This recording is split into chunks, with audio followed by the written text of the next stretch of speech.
You guys are saying something happened with the statue. Cammy says, looks like the statue may have been solved. New trademarks for Divinity Original Sin were filed in Europe today. The logo matches the symbol found on the statue. If true, I'm extremely hyped for a new Larian game, and it 100% warrants this. MP1st, which honestly, MP1st has like a really good track record for leaks and stuff recently. TGA statue mystery solved. New Divinity trademark uncovered as new icon matches statue. Dude, does it? Okay. Okay, what do we got? Oh, bro. Yeah, it's over. It's over. It's over, fam. Come on. Do you see what I'm seeing? Look. That's the exact same freaking thing, dude. That's the exact same thing. That's the exact same thing.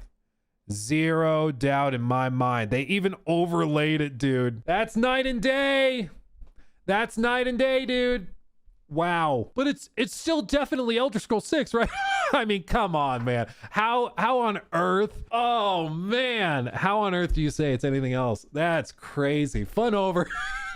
Yeah. Okay, well, they say, although the owner of these filings is not listed, the representative ID ties them as the same. The design is unmistakably linked to the franchise created by Larian Studios. This new logo features the aesthetic of previous logo designs, but also refurbished, modernized font, strongly hinting that it represents a brand new project in the saga rather than a simple re-release. So the same ID number, representative ID number, is what connects them. So apparently the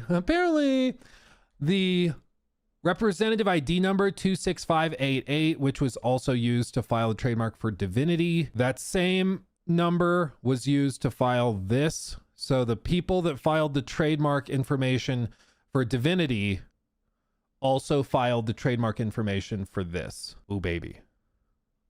Ooh, baby. This is, I mean, it's pretty freaking clever that they've figured this out. Yeah, I think the mystery has been solved. Otherwise, that's a massive coincidence. I mean, if this is a coincidence, that's the biggest coincidence in like the history of gaming news. I mean, like, come on, man. Come on. We aren't sure what the third trademark is for. We at first thought it might be referencing either an webbed or spider legs ability status in the Divinity games, but it would be an odd thing to trademark. Another piece of information, and this is pure speculation on our part, but with now knowing that the logo, knowing of the logo and it being tied to the statue, we speculate this may be referencing the Black Ring faction of the Divinity games, specifically the God King. If you look at the character's design, its lower half does seem to match the statue and trademark symbol. Again, pure speculation and probably reaching on our part. This is some of the artwork, and you can kind of see how they think it lines up. Honestly, I totally would believe that, because you have the one kind of spine down the center, and then you have the kind of spherical body and head, and then the other arms that stretch down from there. We should also look at recent comments from insiders like Jason Schreier and Shinobi. The latter recently remarked that while the reveal can't please everyone, fans of the specific studio and genre will like it. This suggests the announcement is tied more to a more specialized category of a game, a description that aligns perfectly with the complex RPG roots of the Divinity saga.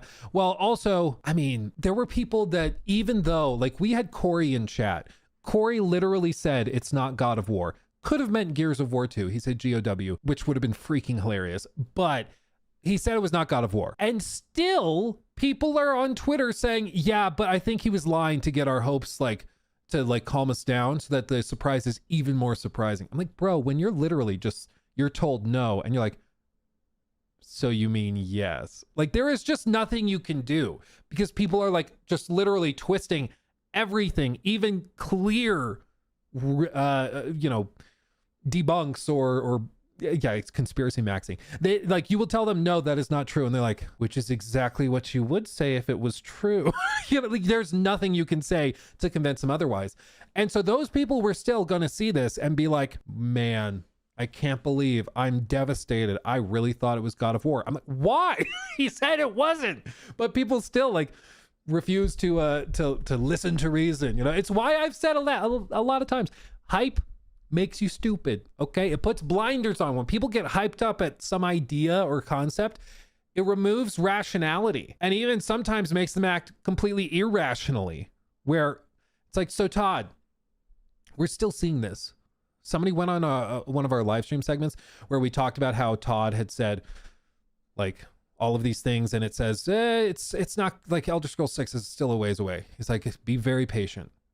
Like, yeah, I think he's just saying that because he's going to surprise us with a shadow drop at the Game Awards. I mean, you've seen the statue, right? There's nothing you can do. I mean, it's like literally gotten so hyped up that like nothing matters anymore. It's just whatever you want to be true is what you're going to run with. I will say the Divinity IP potentially being present at the event is not unheard of, as eagle-eyed fans recently spotted a PS5 Pro enhanced tag for Divinity Original Sin 2 on the PlayStation Store, and age ratings for current gen native versions of the game surfaced as far back as last year. Nevertheless, a simple update would clearly not match the hype of such a heavily teased reveal.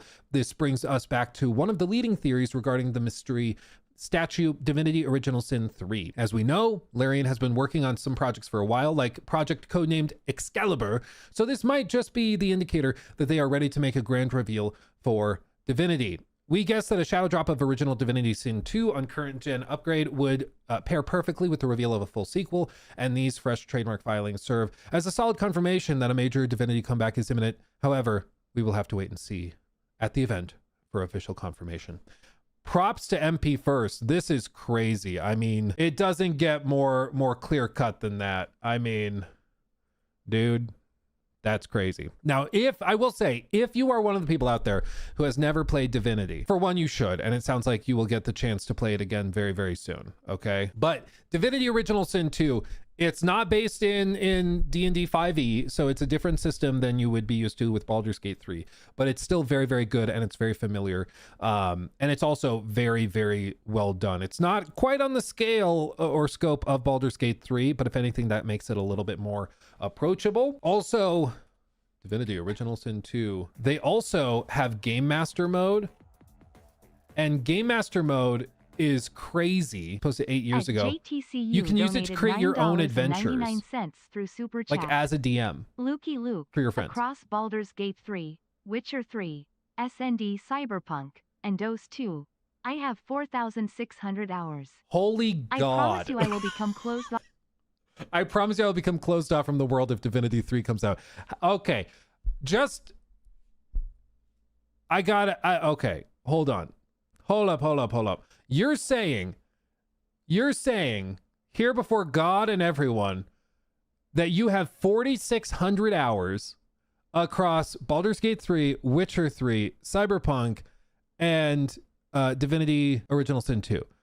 So between 4 games, you have 4,600 hours, which would mean that you have an average of 1,100 in each. That's a lot.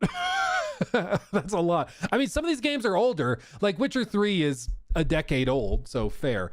But wow, that's a lot, dude. Mad props. That's dedication.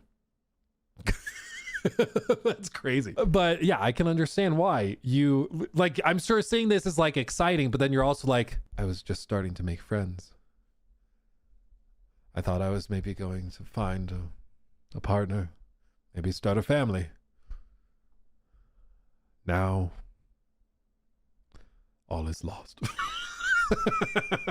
But yeah, that's very exciting. I will say, Divinity Original Sin 2, very, very good. And seeing a new, generation update for it would be really cool. But they have a lot of really cool things like this, which I've mentioned before, where they have literally like, they call it Game Master mode, but they have modes for you to run sort of campaigns for your friends. You can even get campaigns that have been built by other players that you can then play with your friends. So it's like literally a game by itself, and then it also has systems to basically turn it into a tabletop simulator for you and your friends to be able to go through adventures together.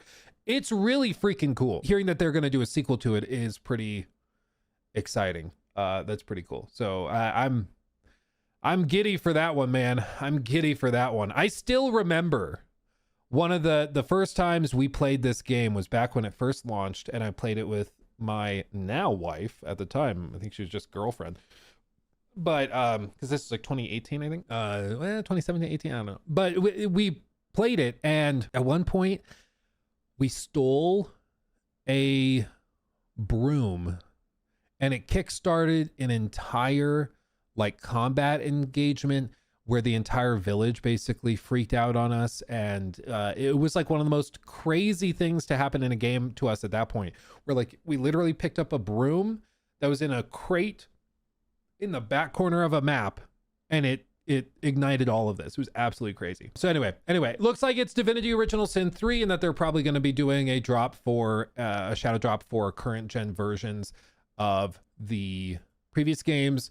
And this, honestly, this does match the vibe of the artwork, and it does also match the scope and scale and the budget of what Larian has now. So I believe it. He took my thing.